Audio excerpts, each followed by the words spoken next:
कि ऑपरेशन चेतना रेस्क्यू का आज 7वां दिन है। 150 घंटे से लगातार जो रेस्क्यू ऑपरेशन है वो चलाया जा रहा है। जो 170 फीट की जो पाइलिंग की गई थी उसके बाद जो सुरंग खोदने का कार्य किया गया था, कल शाम 5 बजे से जो सुरंग खोदने का कार्य किया गया था वो लगातार अभी भी जारी है। जो एनडीआरएफ के सदस्य हैं जो रेस्क्यू टीम को रेस्क्यू ऑपरेशन को अंजाम देने में लगे हैं वो लगातार उस सुरंग को खोदने में लगे हुए हैं, क्योंकि मैन्युअली जो सुरंग खोदी जा रही है, हाथों से जो छोटे हथौड़े और छेनी है उसकी सहायता से उस सुरंग को बनाया जा रहा है। लेकिन सबसे बड़ी जो बाधा आ रही है, क्योंकि इसमें हार्ड रॉक्स आ गया है, तो कल शाम से लेकर आज तक करीबन 4 फीट की जो सुरंग है वो खोदी गई है। बताया जा रहा है कि जो 25 किलो वजनी जो हैमर होता है उसको जो दो सदस्यीय जो टीम है वो नीचे 170 फीट की गहराई में जाके उस सुरंग को खोदने में लगे। तो हार्ड रॉक्स और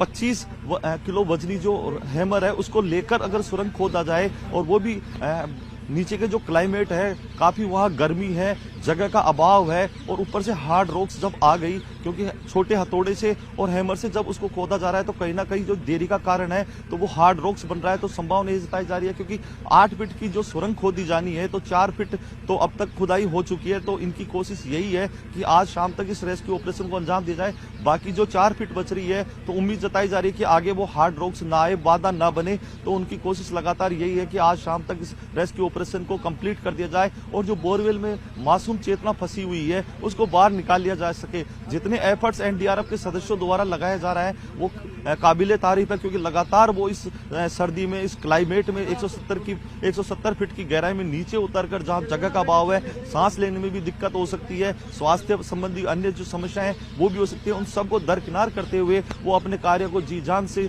जुटे हुए हैं।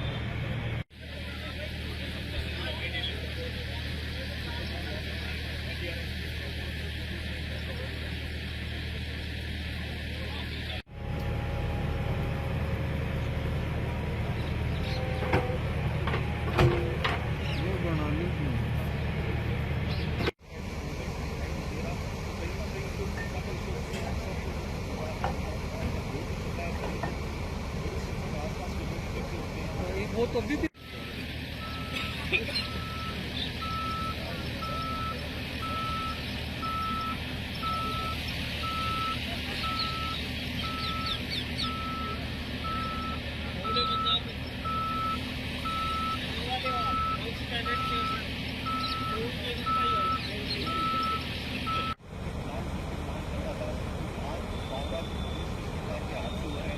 मैं दिखाना चाहूंगा कि जो ये रेस्क्यू टीम के जो अधिकारी हैं वो जो रेस्क्यू टीम में ऑपरेशन अंजाम दे रहे हैं वो लगातार उस 170 फीट का जो गड्ढा खोदा गया था जहां बोरवेल है उसके पैरेलल एक गड्ढा खोदा गया था। पाइलिंग मशीन के द्वारा जो प्लान बी के तहत एग्जीक्यूट किया गया था उसके तहत जो गड्ढा खोदकर उसमें केसिंग की गई थी, वहां आप देख सकते हैं तस्वीरों में कि एनडीआरएफ टीम के जो सदस्य हैं उस केसिंग पाइप उस होल के पास खड़े हैं, और जो नीचे टीम गई हुई है 2 सदस्य जो टीम नीचे लगातार सुरंग बनाने का कार्य कर रही है रात से, उनको लगातार जो ऑक्सीजन है वो पहुंचाई जा रही है। अन्य जो उनसे किसी प्रकार की समस्या न हो तो उनसे लगातार पाइप के जरिए संवाद भी स्थापित किया जा रहा है। तो लगातार पिछले 12 घंटे से जो उस होल में जो 170 फीट का बनाया गया था, पाइलिंग की गई थी, उस होल के जरिए जो सुरंग बनाने का कार्य है वो लगातार किया जा रहा है। ये कुछ और टीम के सदस्य हैं जो इस रेस्क्यू ऑपरेशन को अंजाम देने में लगे हुए हैं। फिलहाल उनका जो सबसे बड़ी प्राथमिकता यही है कि जल्द से जल्द इस रेस्क्यू ऑपरेशन को अंजाम दिया जा सके, क्योंकि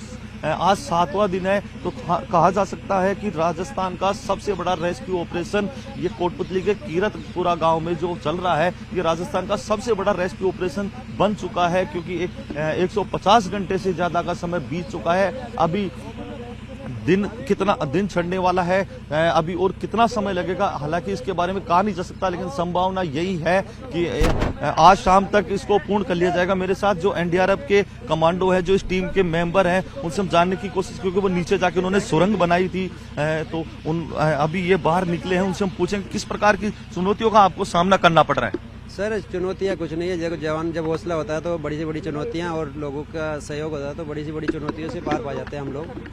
बाकी आप लोगों को पता ही है, पत्थर बहुत हार्ड है, जिसको हाइड्रोलिक मशीनें भी तोड़ने में पूरा दिन लगा दी, उतनी हाइट को हमको मैनुअली तोड़ना है पत्थरों को। फिट आप सुरंग खोद चुके हैं? हाँ, अभी लगभग 4 फीट के आसपास चल रहा है। एग्जैक्ट तो नाप अभी करेंगे तो पता चल जाएगा, क्योंकि जब अभी हमारे रेस्क्यू जो काम कर रहे हैं वो बाहर आके फिर वापस एग्जिट नाप करेंगे, तो लेकिन 4 के आसपास चल रहा है अभी।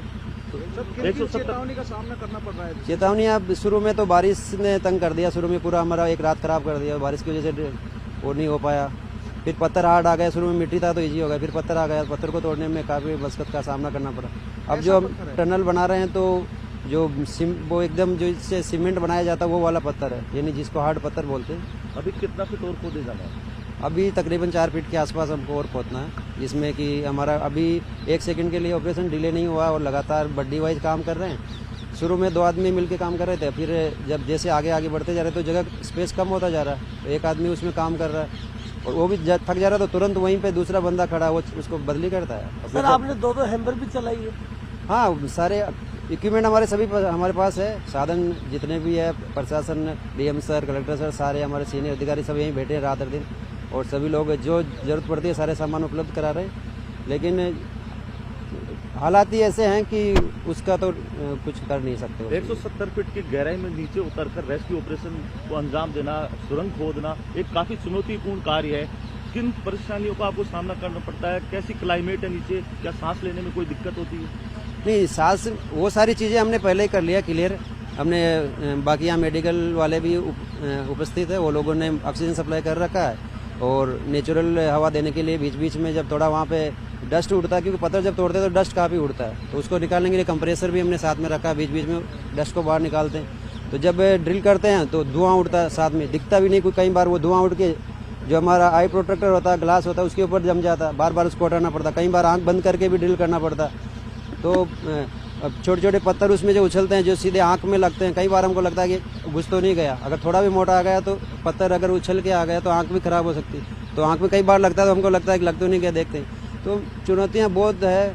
पत्थर पे जब हम पिन को उसको रखते हैं, पॉइंट बिट को रखते हैं, तो अगर थोड़ा भी उसमें प्रेशर कम होता है तो बिट खिसक के या उछल के दूसरी साइड चला जाता है, जिसलिए जवानों को चोट लगने का भी डर रहता है उसमें।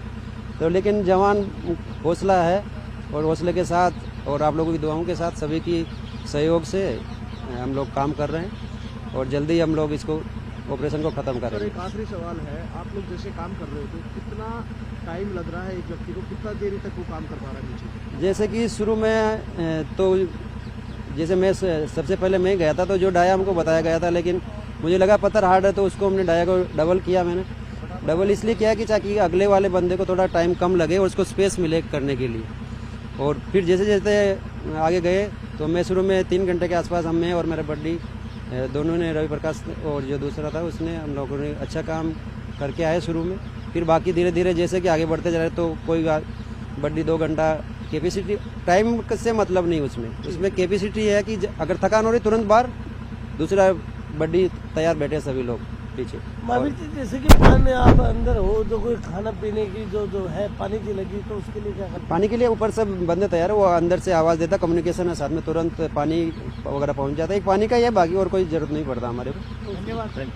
Thank you sir. ये थे महावीर जो जवान है। तो ये एनडीआरएफ के कमांडो महावीर प्रसाद जाट हैं,